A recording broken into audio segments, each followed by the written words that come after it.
Juvenile gangs and gang violence. In the modern world, there is an acute problem of youth gangs and violence associated with their activities.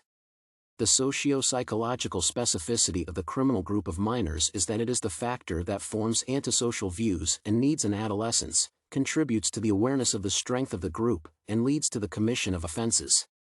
In these conditions, there are great opportunities for the emergence and spread of a certain criminal experience. As a rule, the most serious crimes are committed in groups: robberies, hooliganism, and rape. To combat teenage gangs, various programs have their disadvantages and advantages. For a better acquaintance with the programs for working with underage criminal groups, Victor Mora's article "Police Response to Juvenile Gangs and Gang Violence" was studied.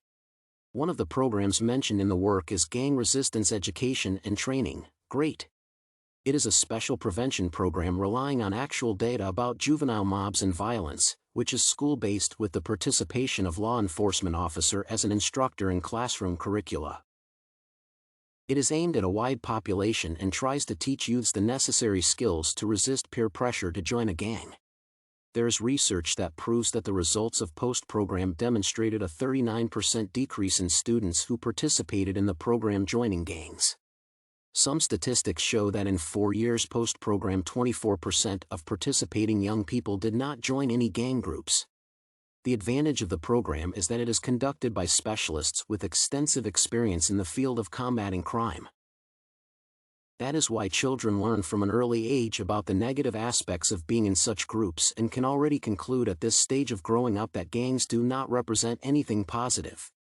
In addition, this method of training young people makes it possible to establish a positive attitude to law enforcement agencies. The disadvantage of the program may be that long-term programs are expensive and inaccessible to many communities. Moreover, since long-term success requires long-term participation, such programs cannot be implemented in small and financially prosperous communities. Many other effective programs can be implemented to work with juvenile gangs. Participation in gang groups can influence the mechanisms of social learning, by supporting the opinion that membership in a gang is an indicator of the highest social status.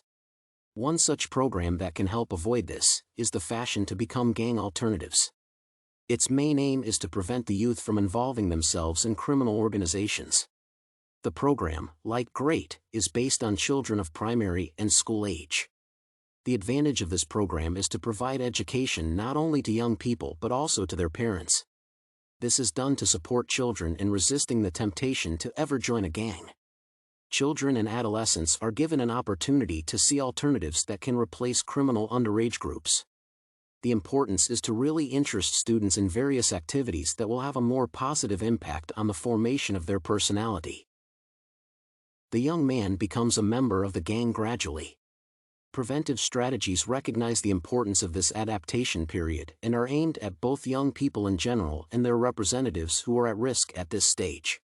Programs specifically targeted at at-risk youth often include providing education and other alternatives to joining street gangs. Anti-gang prevention relies on the postulate that it is more profitable and easier to prevent the youth from participating in a gang than to try to pull them out of the gangster culture later. Preventive strategies can be targeted at young people or at living conditions, although the planned results often include both individual and social changes. As a last resort, law enforcement agencies can resort to a suppression strategy to prevent the formation and entry into juvenile gangs. Suppression strategies are strategies based on the policy of containment. Although the effectiveness of these programs is variable, law enforcement agencies use them as a preventive tool rather than a law enforcement capacity. Prevention efforts are aimed at reducing the likelihood of vulnerable youth joining gangs and increasing the overall resistance of young people to gang membership. Suppression of youth gangs includes actions to punish, pressure, or distract gangs and their members to reduce their antisocial behavior. Gang suppression strategies are used by the police, courts, and prisons. The negative side of gang suppression strategies can be forceful or alternative. Power strategies focus on arrests, punishment, and imprisonment in order to isolate gangs and their members and reduce their numbers. The involvement of force in the prevention of youth gangs will not be of any use. Strategies for alternative suppression of youth gangs include joint policing, as well as peace negotiations, and voluntary disarmament. Adolescence is characterized by a desire for communication, instability of value orientations, and vulnerability of the psyche. Minors are often involved in the criminal activities of groups through persuasion and requests. This clearly confirms the lack of an evident position in the assessment of the phenomena of public life for many minors. It is necessary to consider that the process of socialization, that is, inclusion in social relations, is just beginning for minors.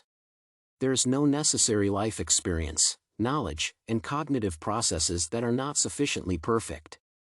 Adolescent offenders are characterized by the lack or weak development of personal and social control. They often cannot or do not seek to correctly assess their actions.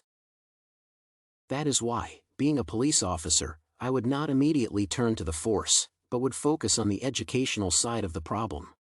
I believe that it is necessary to conduct training and introductory conversations on the topic of juvenile delinquency and its harm. Moreover, crucial attention must be paid to the establishment of such personal qualities as self-confidence, perseverance, and the formation of one's own opinion. At this stage of the development of society, unfortunately, suppression remains the main means of combating gangs. Mass arrests can temporarily reduce the level of underage gang violence, but in general, they cannot affect gangs and their participants. More promising are efforts that combine classical law enforcement approaches with components of impact and prevention. An example of such a program is Gang Resistance Education and Training Program. Global juvenile gang problems do not have quick solutions, thus, it is necessary to teach children from an early age about the dangers of gang groups in order to prevent their formation in the future.